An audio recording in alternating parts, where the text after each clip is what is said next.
Bé, bona tarda i benvinguts després d'aquestes dues jornades de treball d'ahir a la tarda i aquest matí. Estem just a l'equador de les jornades. Alguns de vosaltres m'heu dit que fins ara semblen interessants, que s'aporten idees, que hi ha gent que ja comença a donar-hi voltes amb coses que podria fer a la seva aula.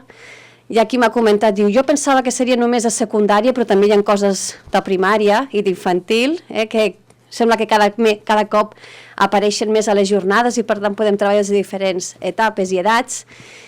Per tant, jo només espero, i gairebé us diria que estic convençuda que si fins ara la cosa sembla que funciona a nivell organitzatiu i a nivell de temàtiques i anar donant voltes, el que ens queda encara és millor, sense desmereixer el que hem fet fins ara. Per tant, això jo penso que va increixendo, com estic segura que ho veureu ara amb la ponència de la professora Sònia Miranda.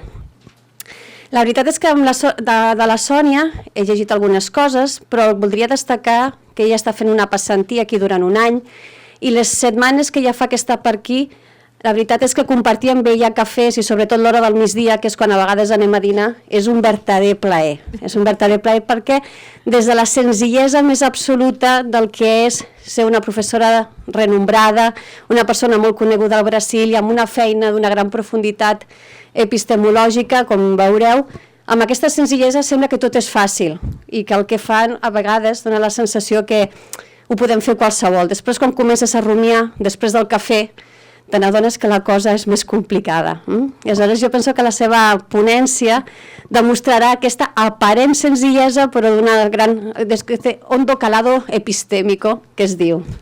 Us presento breument. Primer us volia presentar la persona, que penso que és el més interessant de la Sònia, aquesta senzillesa. La veritat és que és un plaer. Per tant, si teniu en algun moment allò a l'hora de fer el cafè, apropar-vos amb ella, us ho recomano, perquè realment se n'aprèn moltíssim. Però em toca fer la part aquesta tècnica de presentació. La professora Sònia Miranda m'ha dit que si la ponència fos d'aquí 2 dies la faria en català, però que encara li faltan 2 días de aprenentatge. Por lo tanto, nos lo hará en un excelente español, aunque ella insiste en decir que no habla bien el español, pero es perfecto. Yo creo que algunos de esta sala lo hablamos peor, y me incluyo yo, lo hablamos peor que ella. Por lo tanto, lástima que las jornadas no fueran la semana que viene, porque nos lo haría en catalán. Ella es doctora en educación y su temática está centrada fundamentalmente en lo que sería la didáctica de la historia, tanto en cuestión de análisis de contenido como análisis de prácticas, en la formación de los profesores, el diseño y la utilización de los libros de texto, pero últimamente todo este estudio lo está centrando en lo que serían las prácticas sociales y los espacios de memoria contemporánea.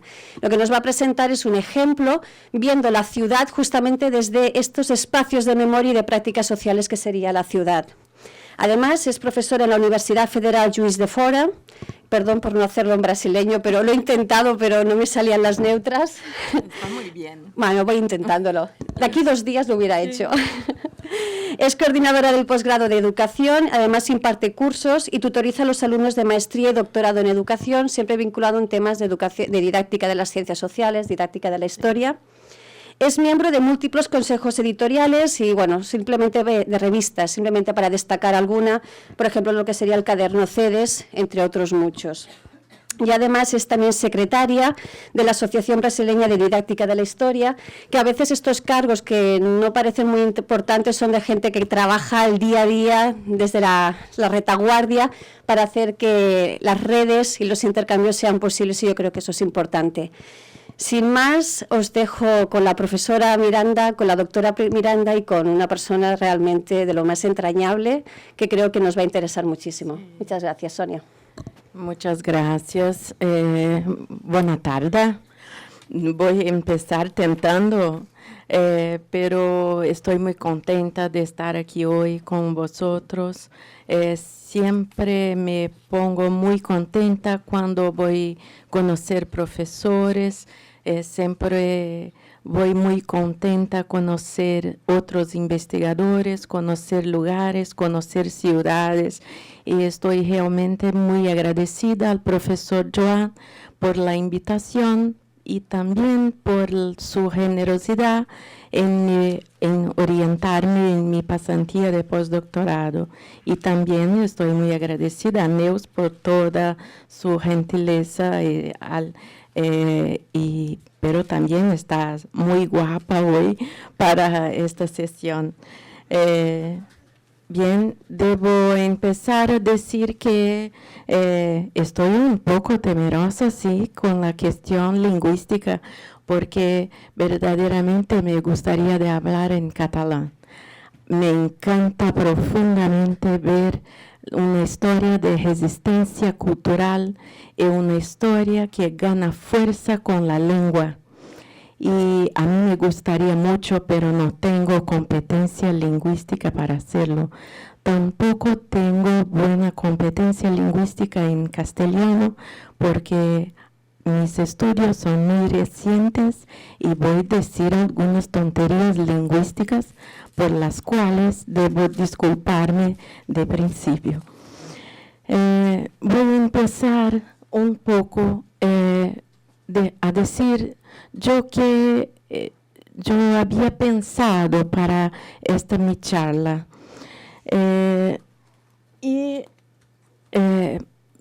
De principio debo decir de mi lugar de enunciación. Soy historiadora de formación y por eso debo empezar en respecto a ese oficio a decir dónde vengo, dónde hablo y quién soy yo.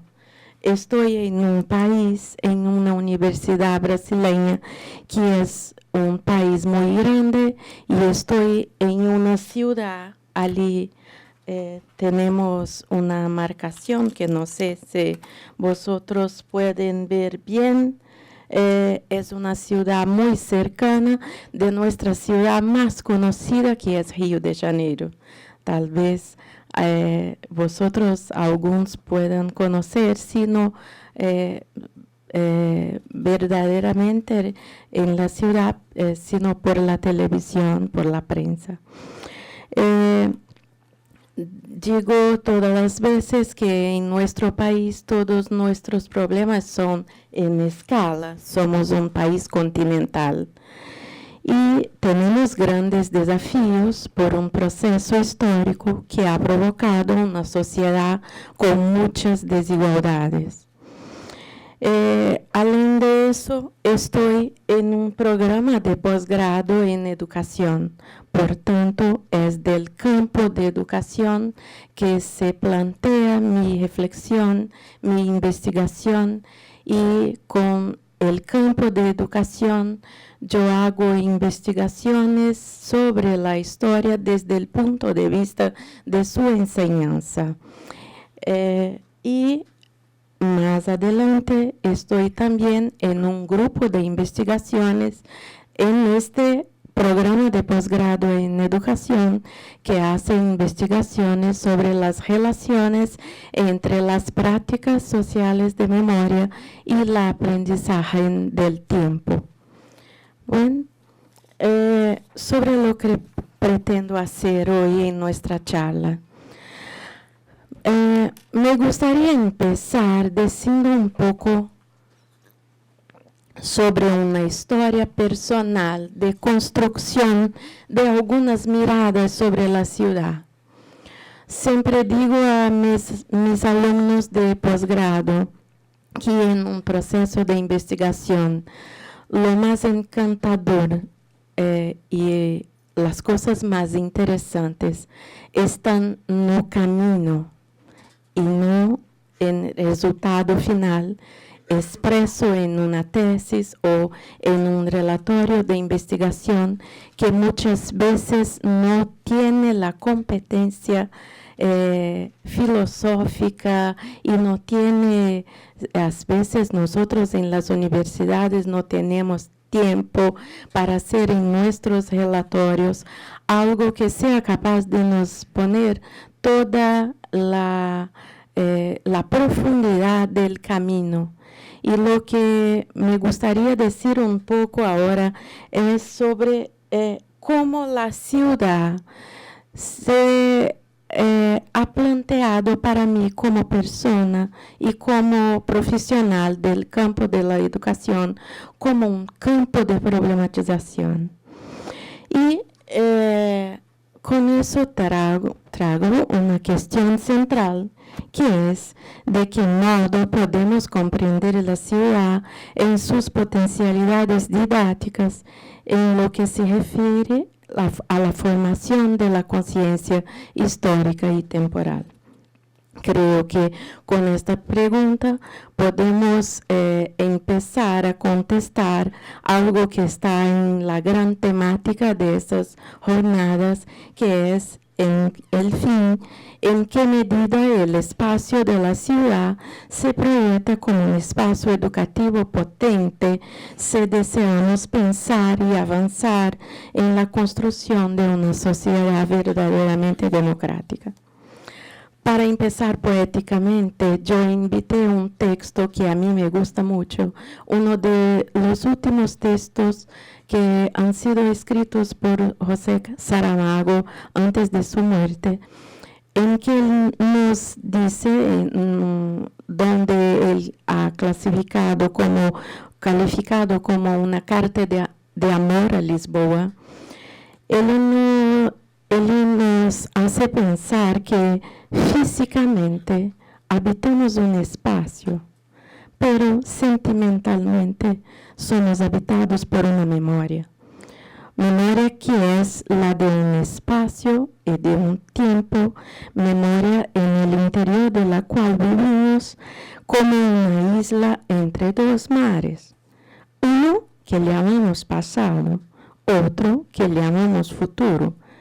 Podemos navegar en el mar del pasado próximo gracias a la memoria personal que ha conservado el recuerdo de sus rutas, pero para navegar en el mar del pasado remoto tendremos que usar las memorias que el tiempo acumuló, las memorias de un espacio continuamente transformado, tan fugaz como el propio tiempo.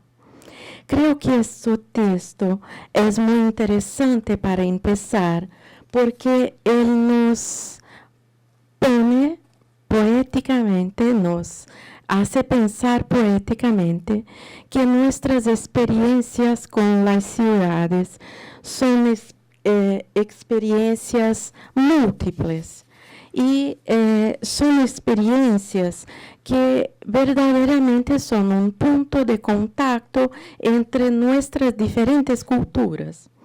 Son espacios sensibles porque hay entre ellas elementos que constituyen parte de nuestras memorias públicas sobre las ciudades.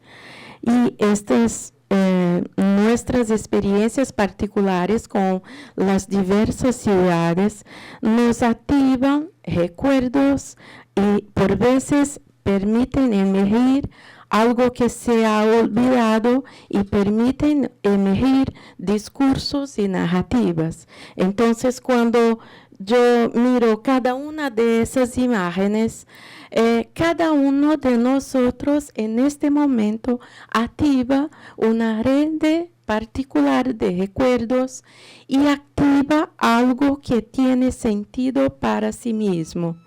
Pero algunas de esas imágenes son también imágenes canónicas, imágenes que nos han sido planteadas en nuestra cabeza por la repetición, por la prensa, como por ejemplo, cuando yo hablo en París, la primera imagen que viene a nuestra memoria es la imagen de la torre, o cuando hablamos del Río de Janeiro, lo mismo se pasa con la imagen del Cristo con sus brazos abiertos.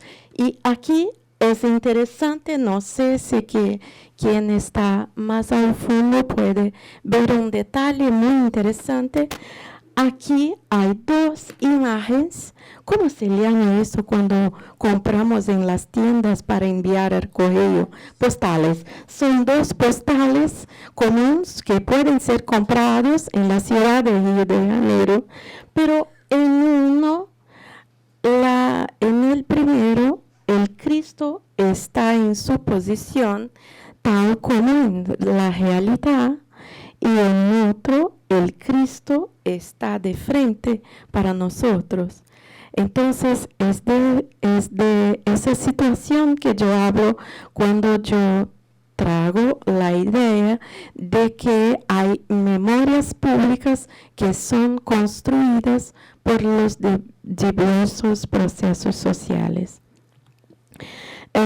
Por eso, el texto de Saramago y con esas imágenes de diferentes ciudades, me gustaría empezar pensando mi relación como investigadora con la temática de la ciudad y todos los tiempos que se vienen sucediendo en este gran movimiento longitudinal de investigación con la temática urbana.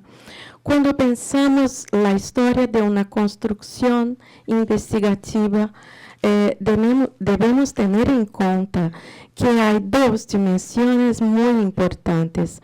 Hay una dimensión de historia de vida que se cruza, que encuentra una dimensión académica. La ciudad tiene para mí una importante dimensión en mi historia de vida, porque en mi niñez me han cambiado muchas veces por muchas ciudades.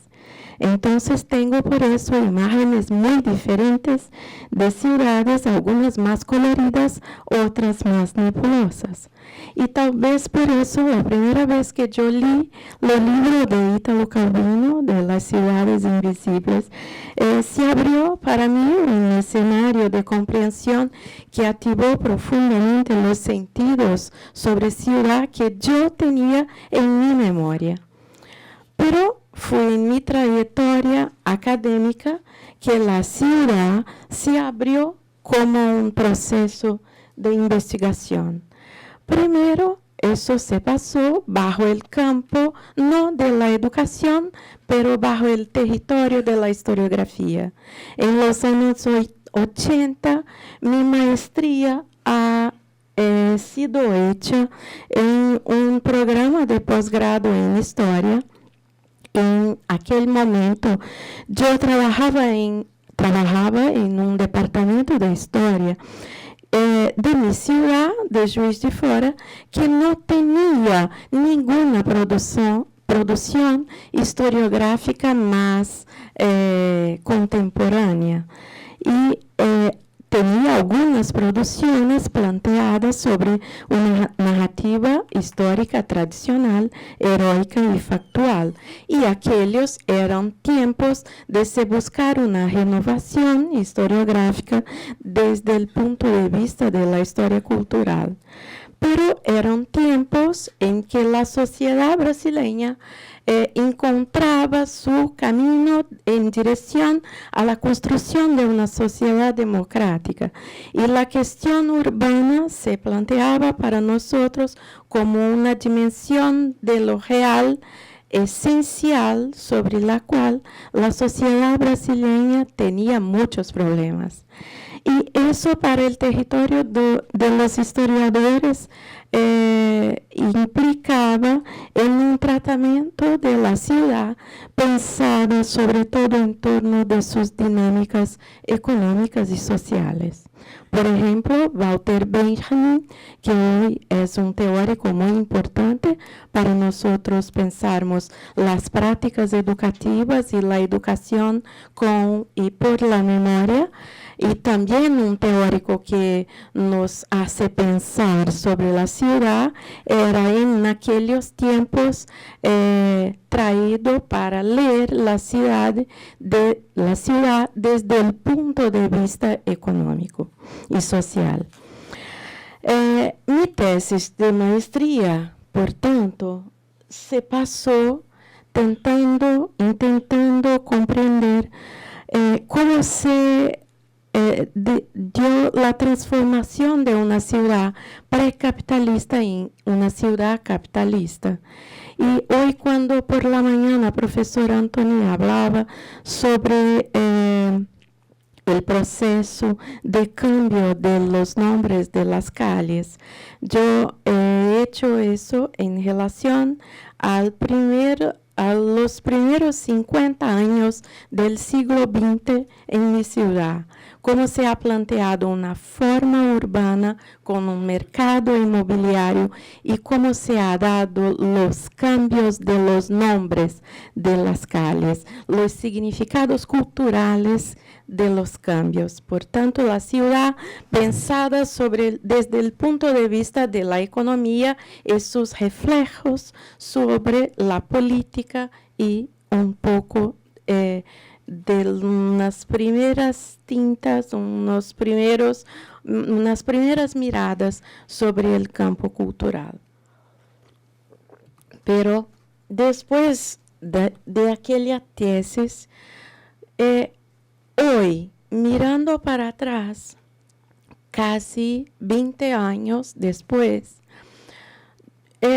¿cuál es la pregunta central? ¿Por qué yo hablo hoy de aquella investigación?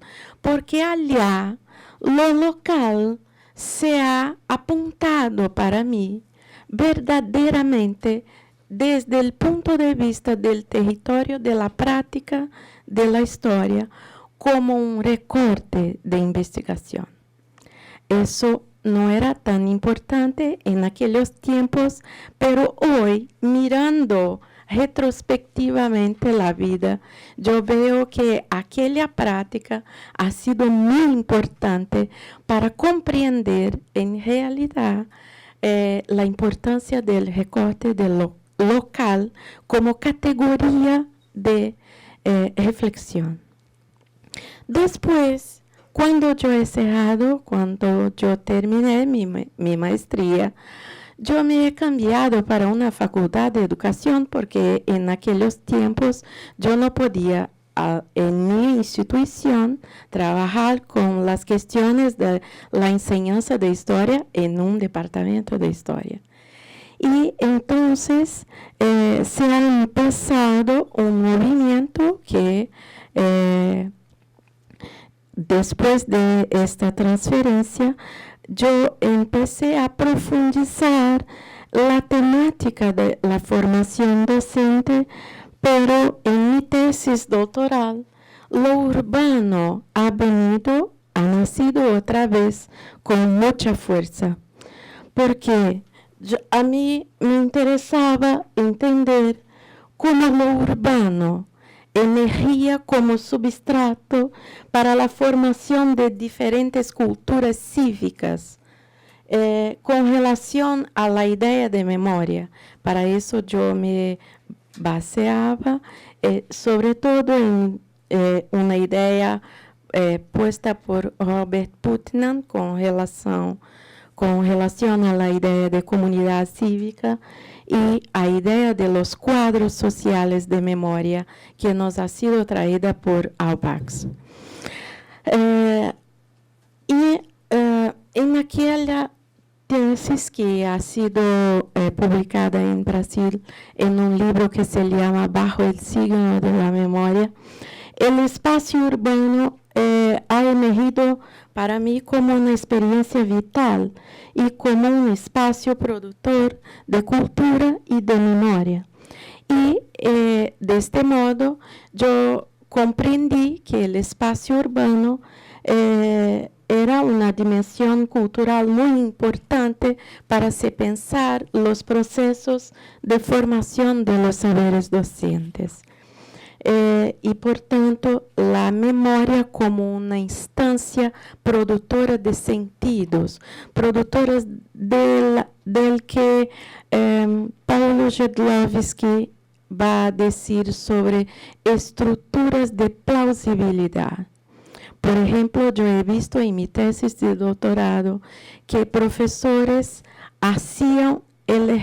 elegían temas distintos para enseñar a sus niños en la escuela primaria en Brasil, y yo he trabajado con profesores sin formación específica, pero que tenían que enseñar la historia, y mi cuestión era, si él no tiene formación específica donde sabe, donde se pone aquello que debe enseñar a sus niños. Y, por ejemplo, yo he visto profesores que hacían elecciones distintas de acuerdo con sus concepciones religiosas más profundas y decidían elegir o silenciar algunas temáticas conforme sus opciones más planteadas en principios y representaciones que han sido dadas por la memoria. De este lugar, yo vengo trabajando en algunas investigaciones desde mi tesis de doctorado que me han llevado a comprender que diferentes contextos de memoria urbana interfieren en el conocimiento histórico de los profesores. Y esa interferencia ocurre especialmente en aquellos que se sitúan en el sector de la escuela primaria y que no poseen formación específica. Todas las investigaciones genéricamente desde mi tesis de doctorado me han llevado a algunas cosas centrales que voy a destacar ahora. En primer lugar, el espacio urbano y los diferentes espacios urbanos, las diferentes ciudades, con sus múltiples cuadros sociales de memoria, proyecta para la comprensión de los saberes docentes distintas culturas cívicas que afectan la configuración del conocimiento histórico de los profesores.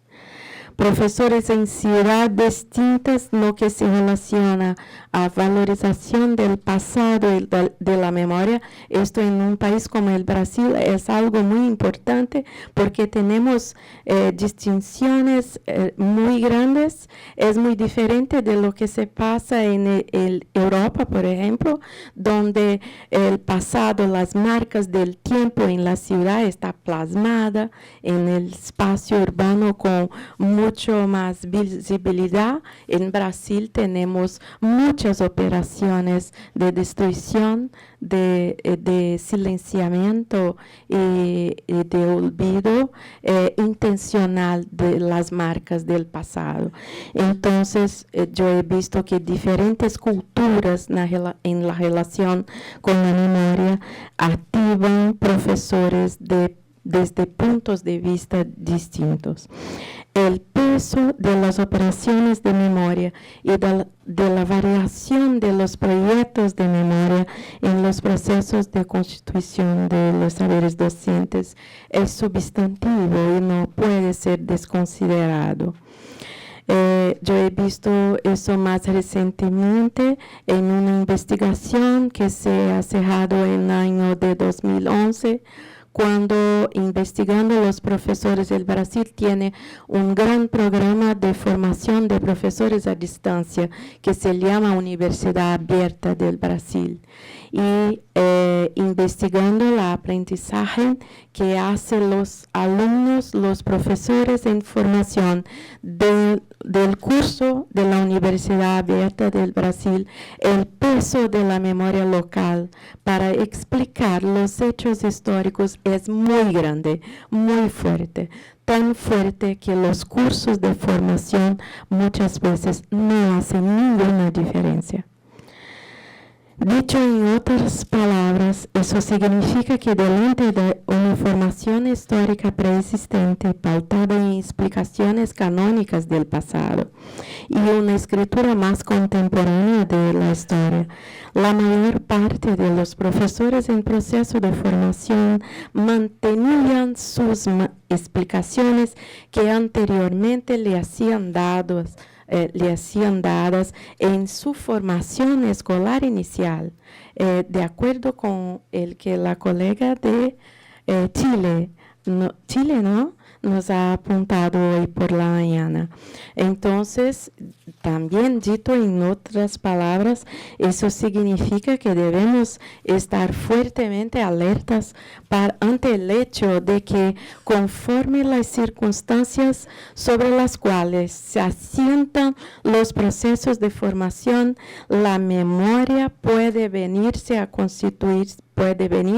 constituirse en obstáculo al aprendizaje y a la transformación de las bases constituidas por el saber científico.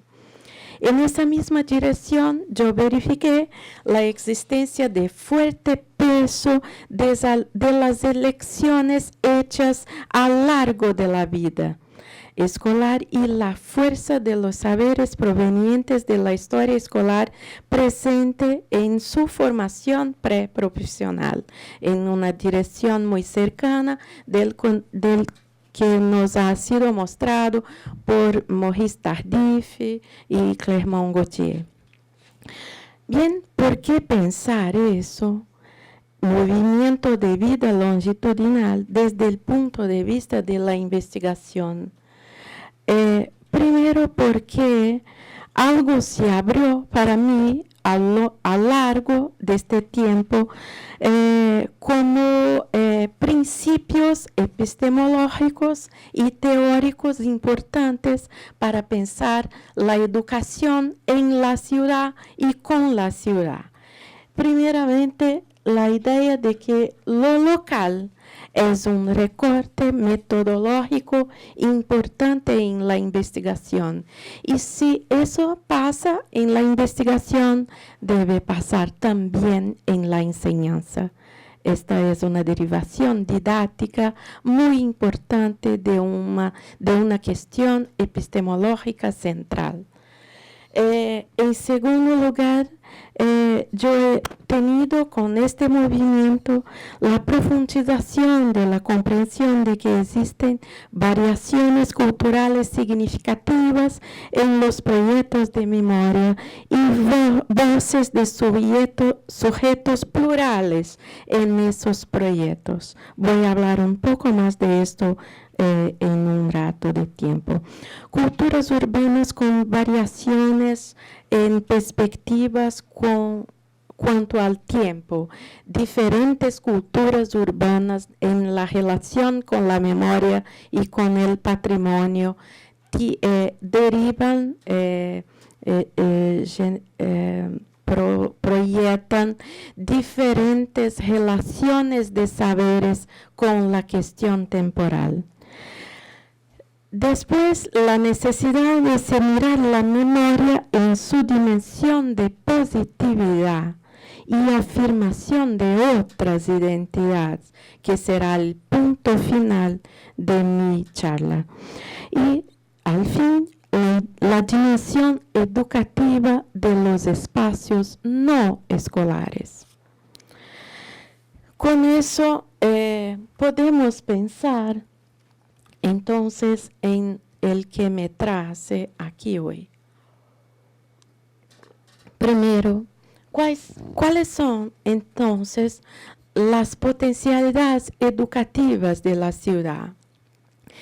Es en el espacio de la ciudad que podemos hacer un recorte de la realidad para comprender todos los problemas que no voy a detenerme aquí porque hay largas explicaciones sociológicas, geográficas, históricas para toda una grande red de problemas.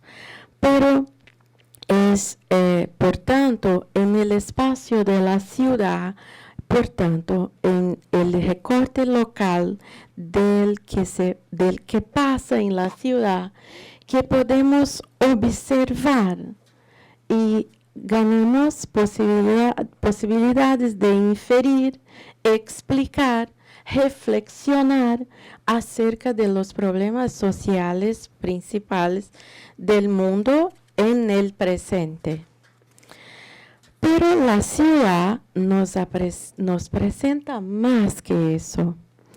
La ciudad es también un espacio donde se manifiestan hoy nuevos lenguajes que se nos dan a leer en múltiples medios de comunicación. Por tanto, en la relación con esos lenguajes son creadas nuevas demandas políticas y educativas para un trabajo de educación de la mirada. Voy a dar un ejemplo que está aquí en una imagen muy tica, no sé si todos vosotros pueden ver, pero un ejemplo de una profesora que a ella le gustaría trabajar con la historia de los niños.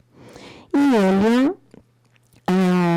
pasó en un supermercado y cogió folletos de propaganda, podemos decir, que deberían ser usados según sus criterios de ella, profesora, como bases para que los niños hiciesen un libro con sus historias de vida y sus gustos. Uno de los niños, movilizado por la opinión, por tanto, él ha elegido un producto de la industria cultural que pasa en la ciudad, un signo lingüístico nuevo como un nuevo desafío de lectura que se plantea en la ciudad. Y un signo, por tanto, una mercadería que fue hecho con el objetivo de vender mercaderías y que por eso tenía determinados encuadramientos fotográficos, determinada perspectiva de iluminación, determinado perfil de colores para inducir el consumo. Y uno de los niños, movilizado por el trabajo de la profesora y por la opinión de sus colegas, recortó de aquel folleto comercial cosas que a él no le gustaba y siquiera conocía porque en su casa no tenía aquellos hábitos. La profesora no dijo ninguna reflexión acerca de la mediación de sentidos disparados por la fuente seleccionada, porque ella ha cogido una fuente, ¿sí? Y esta fuente que ha sido seleccionada para el trabajo didáctico, el cuaderno de propagandas del supermercado, era una fuente que tenía muchas intenciones subliminares, subterráneas, ¿sí? A profesora preguntada sobre por qué ella había hecho esta elección, yo pude verificar que tanto ella como los otros profesionales de la escuela aquel material era naturalizado en su dimensión de neutralidad y objetividad y por tanto no había sido pensado en su dimensión de lenguaje. Entonces, es en torno de esa idea que yo digo aquí, que la ciudad tiene una segunda potencialidad educativa, que es ser un espacio de producción y de lectura de nuevos signos. Pero la ciudad es más que eso.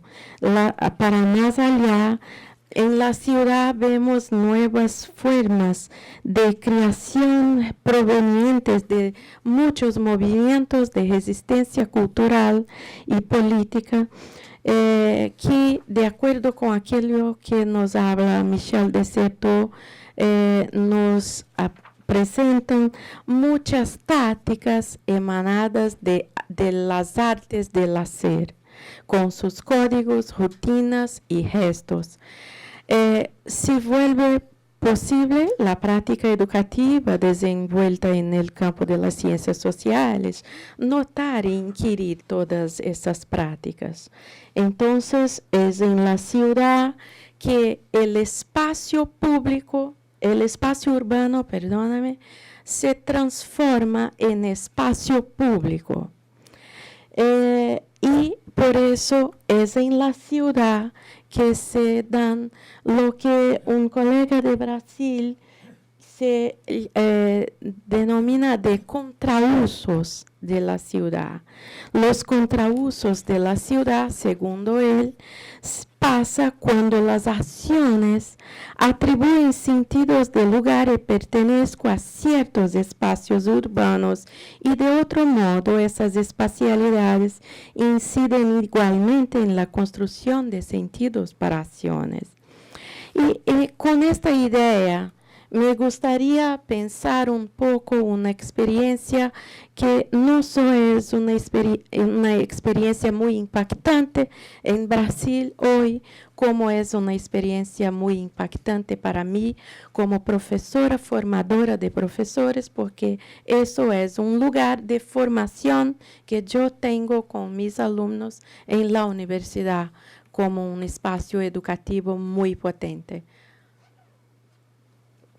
Hablo del Museu de la Favela da Maré.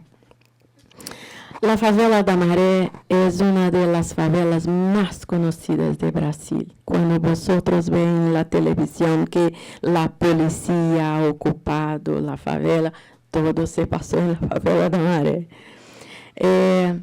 Y la Favela da Maré tiene un movimiento comunitario muy fuerte.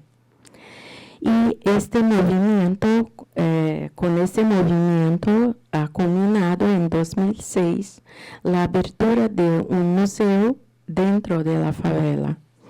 Cuando en esta ocasión Gilberto Gil, que es un músico muy conocido de Brasil, era ministro de la Cultura y él ha sido muy criticado pero toda la prensa ponía cuestiones tales como,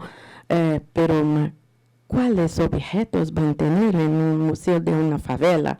Latas, vasos de agua. Sí, exactamente eso. Aquellos objetos que para la gente que vive en la favela puede activar sentidos, significados y disparar narrativas y disparar otros proyectos de memoria.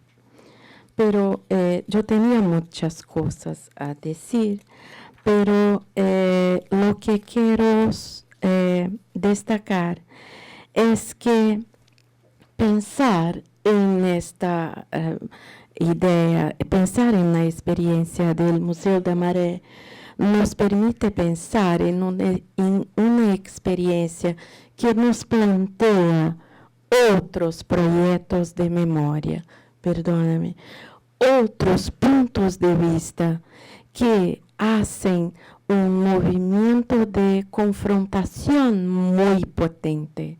Mis alumnos como profesores, por ejemplo, cuando se quedan allá, se quedan muy impactados porque tracen de su formación como historiadores muchas lecturas historiográficas renovadas, pero selecciones temáticas que en última análisis no se distingue de una gran narrativa con base en grandes hechos, con bases en una gran cuadripartición eurocéntrica.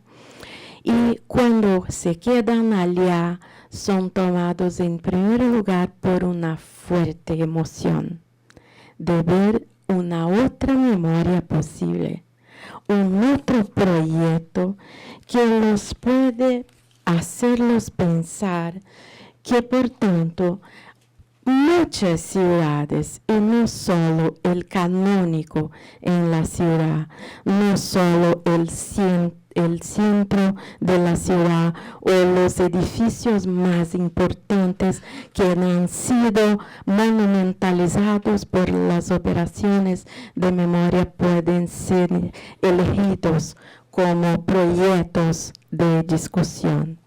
Entonces, con eso podemos pensar muy rápidamente que la ciudad nos presenta muchas posibilidades de mirada. Ella nos permite pensar el punto de partida de la vida en el presente, pero nos permite pensar que hay estratos del tiempo por todos los espacios que pueden ser inquiridos desde el punto de vista educativo por una actividad intelectual que nos hace observar, inferir, reflexionar y pensar sobre las operaciones de monumentalización. Por tanto, la ciudad nos puede ser presentada como un palimpsesto. Y voy a pasar porque no puede quedarse nerviosa. La ciudad tiene, por tanto, una fuerza muy grande en la movilización de temas y contenidos, sí, es verdad. Pero más importante que eso es la fuerza de movilización de actitudes ante el conocimiento. Y volviendo, para cerrar, volviendo a la carta de amor de Saramago, yo gustaría de hablar un poco más sobre la perspectiva de ciudad como proyecto de futuro. Pero volviendo a la carta de amor a Saramago, él nos describió que debemos dejar la irónica paz de los túmulos, en la irónica paz de los túmulos, aquellas mentes desviadas que en un pasado no distante inventaron para los portugueses un día de raza. Y debemos comprender que en nombre de la modernización, el paso del tiempo en la ciudad, se levantan muros de hormigón sobre piedras antiguas, es el palimpsesto. Se transforman los perfiles de las colinas, se alteran los panoramas, se modifican los ángulos de visión y por eso el espíritu de Lisboa sobrevive y es el espíritu que hace eternas todas las ciudades. Tal vez por una razón similar a esa, Ítalo Calvino se refería a su clásico Las ciudades invisibles como el libro que él pensaba haber dicho más cosas, porque había conseguido concentrar en un único símbolo todas sus reflexiones, experiencias y conjunturas, y que la inspiración poética, por tanto, de esos dos autores nos sirva para caminar más por la ciudad, convirtiendo prácticas educativas en nuevas políticas y nuevas poéticas de la memoria. Gracias.